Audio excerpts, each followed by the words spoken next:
नमस्कार, सत श्री अकाल, good morning.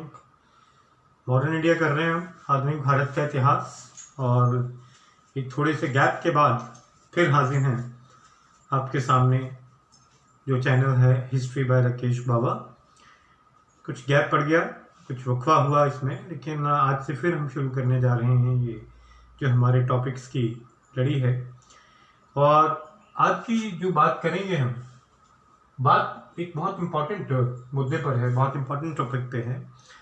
Rise of communal politics in India, कि जो सांप्रदायिकता की राजनीति का विकास हुआ भारत में, और नेचुरली ड्यूरिंग फ्रीडम मूवमेंट हम बात करेंगे। जो हमारा स्वतंत्रता संग्राम चल रहा था तब जो एक कम्युनल पॉलिटिक्स की तरफ कदम बढ़ते हैं,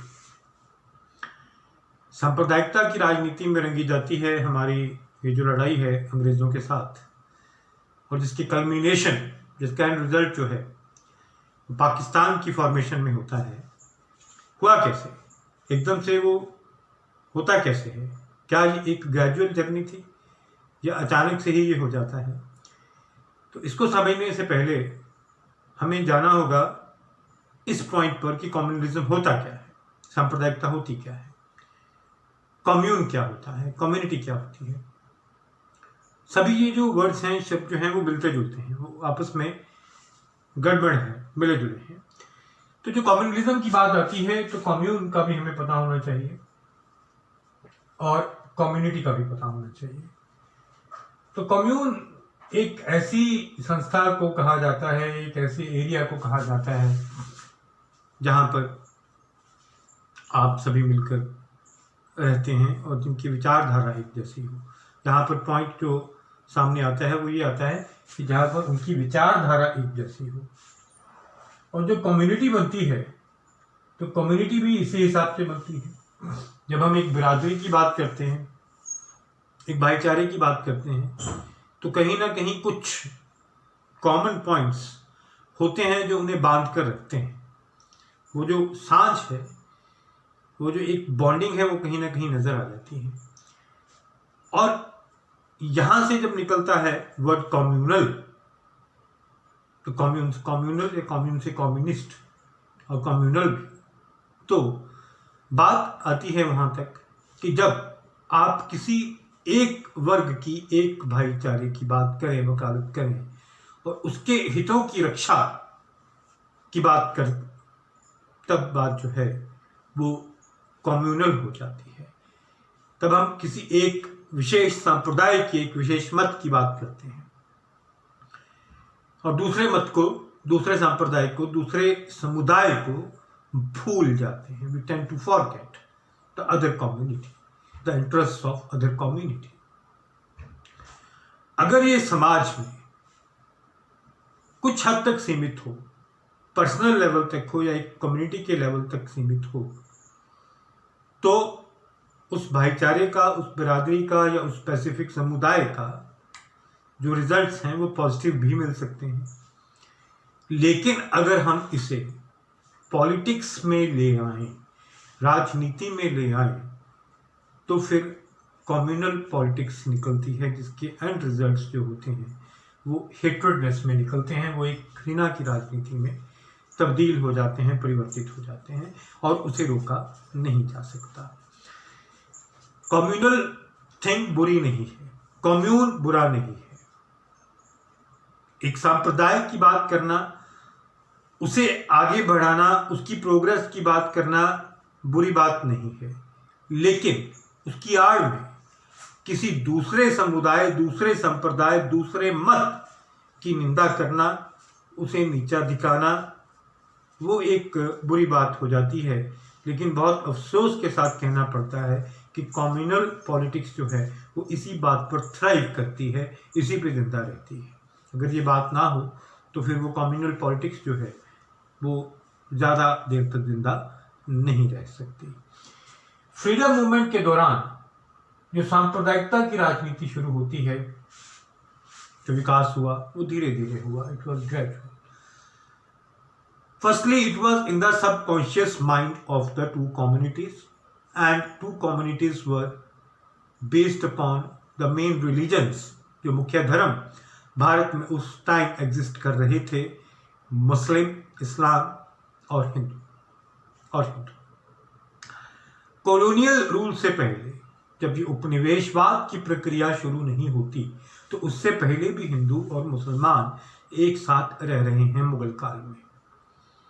हम ये देख रहे हैं, हम ये अच्छे से देख पाते हैं, और हमारे पास कोई भी ऐसी एग्जाम्पल नहीं है, कोई भी ऐसा उदाहरण नहीं है जहाँ पे हम राइट्स का जिक्र करते हो, दंगों का जिक्र करते हो, जिसमें ये दो समुदाय जो हैं वो इन्वॉल्व होते हो जब तक मुगलों ने रूल किया। वो अलग बात है कि सरकारी ओहदों पर किसको बिठाया गया, किसको नहीं, किसको ज़्यादा बिठाया, किसको कम बिठाया, किसको अधिक मनसब दी गई, किसको कम मनसब दी गई, वो सब चलता रहता था। लेकिन दंगों की बात और एक दूसरे के विरुद्ध भड़काने वाली बात जो है, दो सेपरेट कम्युनिटीज होते हुए भी ये आइडेंटिफिकेशन कभी भी जाहिर नहीं होती थी कि हम दो सेपरेट आइडेंटिटीज हैं और हम एक साथ नहीं रह सकते। लेकिन कॉलोनियल रूल के बाद ये बात जो है वो उभर कर आने लगी कि हम सेपरेट आइडेंटिटीज हैं और हम एक साथ नहीं रह सकते। बिपिन चंद्रा बहुत नोटेड हिस्टोरियन हुए हैं, बहुत नामी इतिहासकार हैं बिपिन चंद्रा।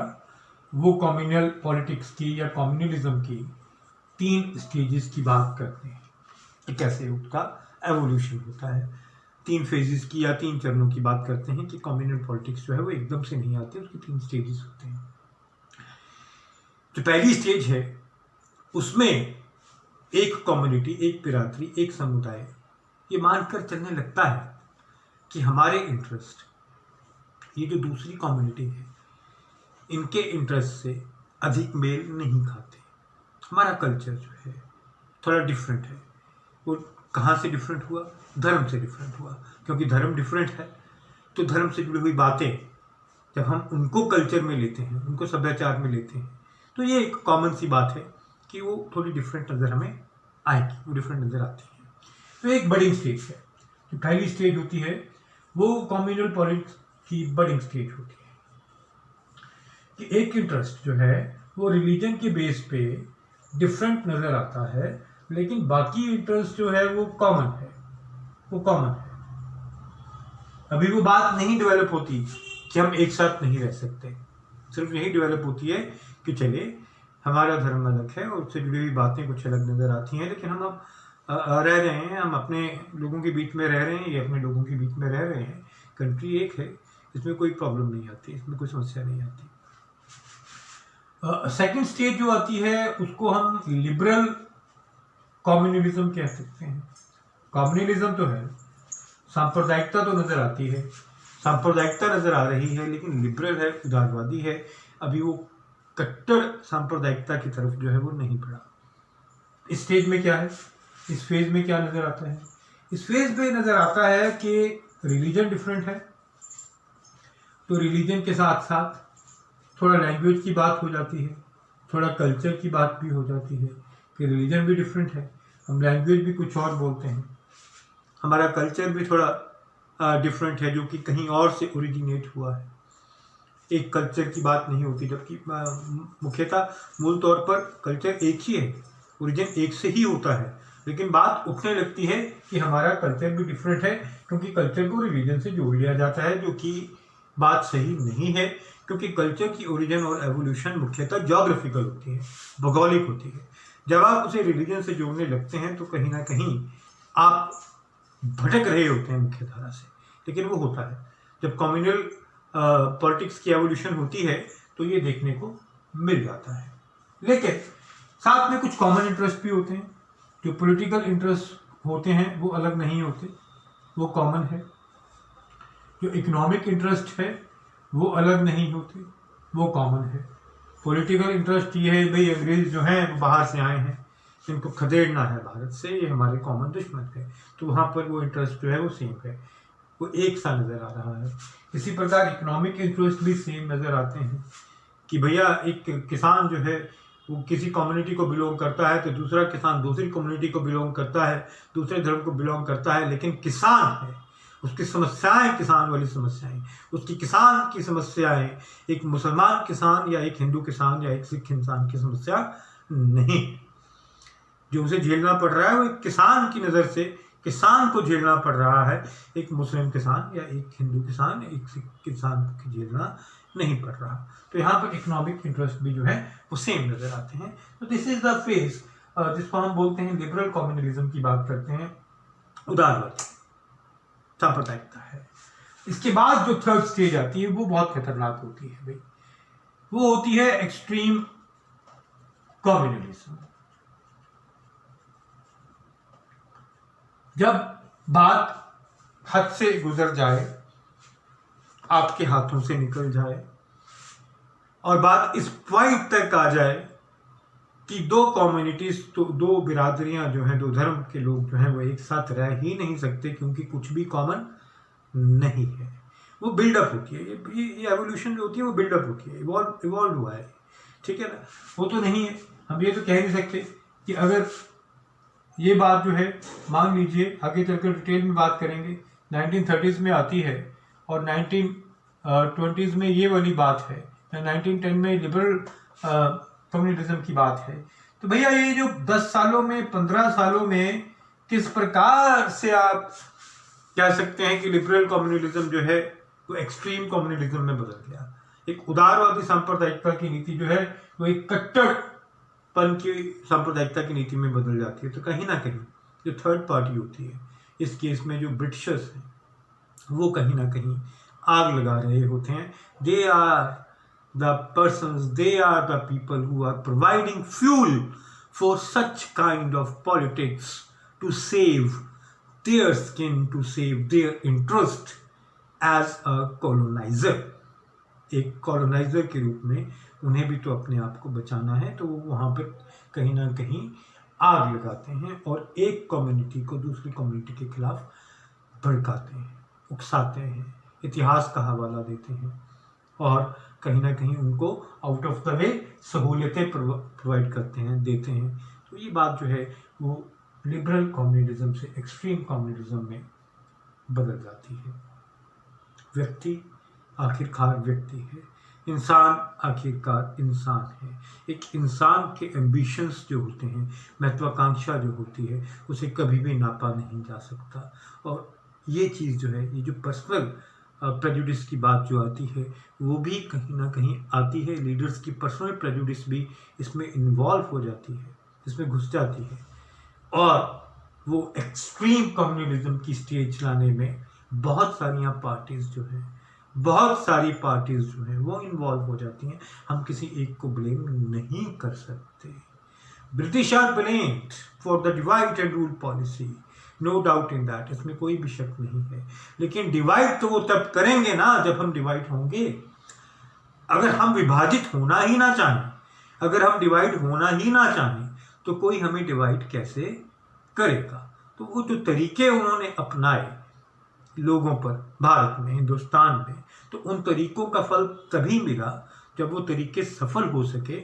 और उनको सफल बनाने में हम भारतीयों का भी बहुत बड़ा हाथ रहा, उनको सफल करने में। क्योंकि हम कहीं ना कहीं इस पॉलिटिकल एवोल्यूशन में कमज़ोर निकले और हमारी महत्वाकांक्षा किसी एक धर्म के व्यक्ति की महत्वाकांक्षा दूसरे धर्म के व्यक्ति की महत्वाकांक्षा के साथ संघर्ष करते नज़र आती है। वहाँ पर वो द्वंद्व में नज़र आती है, वहाँ संघर्ष करते नज़र आती है। तो जीत तो किसी एक की होगी, जीत तो किसी एक लीडर की होगी और जो लीडर होगा वो मासेस को अपनी तरफ खींचने में कामयाब हो जाता है और उसकी कल्पिनेशन, उसका एंड रिजल्ट जो है वो बहुत डेंजरस निकलता है इस स्टेज के बाद। और वो निकला पाकिस्तान के फॉर्म में। तो this is the gradual evolution of this communal politics in India. मैं इतिहास का रेफरेंस भी देना चाहूँगा, हिस्टोरिकल रेफरेंस यहाँ पर बहुत ज़रूरी है कि ब्रिटिश के आने से पहले यहाँ पर रूल कौन कर रहा है, यहाँ पर रूल कर रहे हैं मुगल्स, और मुगल्स के एकदम बाद आ जाते हैं यहाँ पर ब्रिटिश। और मुगल्स जब रूल कर रहे थे तो उनको कभी भी हमलावर नहीं समझा गया, उनको ये नहीं समझा गया कि वो लूट कर पैसा कहीं लेकर जा रहे हैं। उनका कोई देश और रह नहीं गया था, वो यहीं के हो गए थे, ठीक है, इंडिया को ही उन्होंने अपना कर्म भूमि मान लिया था। लेकिन ब्रिटिश के केस में क्या था कि यहाँ से वो पैसा लेकर जा रहे हैं इंग्लैंड, उनके लिए ये देश कभी भी अपना देश नहीं बन सका। और जो मुगल्स का रूल रहा है, हम देखते हैं मुगल्स के पहले दिल्ली सल्तनत का रूल था, तो 1200 से लेकर 1857 तक जो रूलिंग क्लास है वो मुस्लिम्स हैं। और रूलिंग क्लास के जो प्रिंसिपल्स चल रहे थे, सिद्धांत चल रहे थे, जो गवर्नेंस के रूल्स चल रहे थे, वो उसी मुताबिक चल रहे थे, जिसमें कहीं ना कहीं जो मेजॉरिटी पॉपुलेशन है यानी कि हिंदू और सिख्स जो उभर रहे थे, उनको कहीं ना कहीं नुकसान हो रहा था, और जो सहूलियतें थीं वो मुस्लिम्स को दी जा रही थी। और ये माना जाता था, ये सबकॉन्शियस माइंड में मुस्लिम्स के, कि अगर ब्रिटिश यहाँ से चले जाते हैं या यहाँ से चले जाएंगे और हमें दोबारा से अपना रूल स्थापित करना है, कायम करना है, और हिंदूज जो हैं वो अपना रूल स्थापित ना कर सकें, तो कहीं ना कहीं हमें एक ऐसा वॉर लड़नी पड़ेगी ब्रिटिश के साथ जिसमें एक सीधा संघर्ष नजर ना आए। 1857 में वो सीधा संघर्ष नजर आता है। मुस्लिम्स ने बहुत बढ़ चढ़ कर हिस्सा लिया था, लेकिन उसके बाद वो जो स्ट्रेटेजी है वो चेंज हो जाती है, और जो कुछ लीडर्स आते हैं उनकी डिटेल में बात करेंगे, वो ये समझाते हैं मुस्लिम मासेस को भी आपकी जो एग्जिस्टेंस है, आपके जो हित है, वो अंग्रेज़ों के हाथों में सुरक्षित है बनिस्बत के हिंदुओं के हाथों में। ये हुआ, ठीक है, कि अपना राज जब लाना है तो आप इनके साथ मिलकर चलिए। और दूसरी तरफ हम देखते हैं कि मुगलों से पहले या दिल्ली सल्तनत से पहले जो प्राचीन भारत की बात करते हैं, हिंदू रूल रहा है, हिंदू साम्राज्य रहा है अधिकांश। और जो प्राचीन भारत में किस प्रकार का कल्चर था उसे श्रेष्ठ बताया गया, उसे श्रेष्ठ माना गया। वहाँ पर साइंस एंड टेक्नोलॉजी की बात होती थी, उसे श्रेष्ठ माना गया। उस लैंग्वेज की बात होती थी संस्कृत की, तो उसे श्रेष्ठ माना गया। उसका जो साहित्य है उसे श्रेष्ठ माना गया। तो कहीं ना कहीं सबकॉन्शियस माइंड में ये आने लगा एक हिंदू धर्म के लोगों में भी, कम्युनिटी में भी, कि जब ब्रिटिश चले जाते हैं तो एक मौका है हमारे पास अपना राज्य फिर से स्थापित करने का। और उस मौके को पाने के लिए वो भी कहीं ना कहीं इस स्वतंत्रता संग्राम के दौरान अंग्रेज़ों के साथ कहीं ना कहीं मिलते नजर आते हैं मुस्लिम्स को पीछे करने के लिए। तो जो एक कॉमन लड़ाई चल रही है ब्रिटिश के खिलाफ, वो एक कॉमन लड़ाई है एक कॉलोनाइजर के खिलाफ कि ये यहाँ से चले जाएं। वो बीच बीच में इस स्वतंत्रता संग्राम के मध्य में कहीं ना कहीं हिंदू बनाम मुस्लिम की लड़ाई भी होती नजर आती है। वो नजर आती है धीरे धीरे, सबकॉन्शियस माइंड में होती है पहले, फिर खुलकर वो सामने आ जाती है। और उसकी जो एवोल्यूशन है उसमें एक पॉलिटिकल एवोल्यूशन भी है इस राजनीति की, और सोशल एवोल्यूशन भी है, और कहीं ना कहीं इकोनॉमिक एवोल्यूशन भी है, जब ब्रिटिश जो है वो एक कम्युनिटी को अधिक पुश करने लगते हैं और दूसरी कम्युनिटी जो है वो पीछे रह जाती है। इसमें मैं बैकवर्डनेस ऑफ मुस्लिम्स की बात भी करना चाहूँगा कि जब प्रोग्रेसिव एजुकेशन का दौर यहाँ शुरू हुआ, जब वेस्टर्न एजुकेशन का दौर यहाँ शुरू हुआ, हायर एजुकेशन का दौर यहाँ पर शुरू हुआ, तो हिंदूज ने उसको ग्रहण करना शुरू कर दिया था। वो उसकी तरफ बढ़ चले थे, और बहुत सारे हिंदूज जो थे वो इंग्लैंड जाकर पढ़ने की, अमेरिका जाकर पढ़ने की वकालत करने लग पड़े थे। वहाँ पर जा चुके थे, उनकी डेमोक्रेटिक प्रिंसिपल्स, उनके जो लिबरल प्रिंसिपल्स हैं, उनके उदारवादी जो प्रिंसिपल्स हैं, उनको वो ले रहे थे, उनको वो पा रहे थे और उनसे कुछ सीख रहे थे। और लग रहा था कि ये दुनिया कितनी अलग है हमारी दुनिया से, और इस दुनिया का फ़ायदा जो है हमारे भाइयों को भारत में हो सकता है। तो दूसरी तरफ अगर हम मुस्लिम्स की बात करें तो अभी इसे ग्रहण करने में कामयाब नहीं हो पा रहे थे, असफल थे। वही मदरसे और मकतब की बात जो है, मदरसे और मकतब की दुनिया में ही उनकी एजुकेशन हो रही थी। और मुस्लिम वुमेन की बात करें तो वो भी बैकवर्डनेस में थी। तो सर सैयद अहमद खान जब तक नहीं आते और हायर एजुकेशन की वकालत मुस्लिम्स के लिए अलग से नहीं करते, तो हम देखते हैं कि हिंदूज जो हैं वो मुस्लिम्स की तुलना में कहीं प्रोग्रेसिव हो चुके थे या होते जा रहे थे। और इससे एक डर, एक फियर साइकोसिस जो था वो मुस्लिम कम्युनिटी में बैठना शुरू हुआ।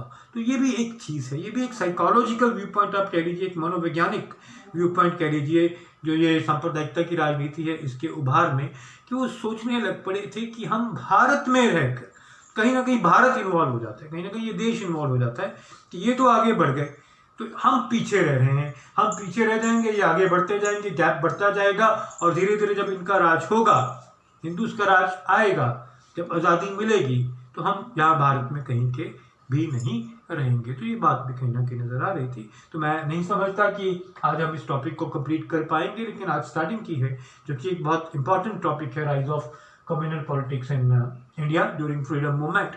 तो कल इसे हम जारी रखेंगे, कल बात करेंगे आगे। तो अगर आप वीडियोस को लाइक कर पा रहे हैं तो कृपया आप लाइक करें channel history by Rakesh Baba. Thank you very much.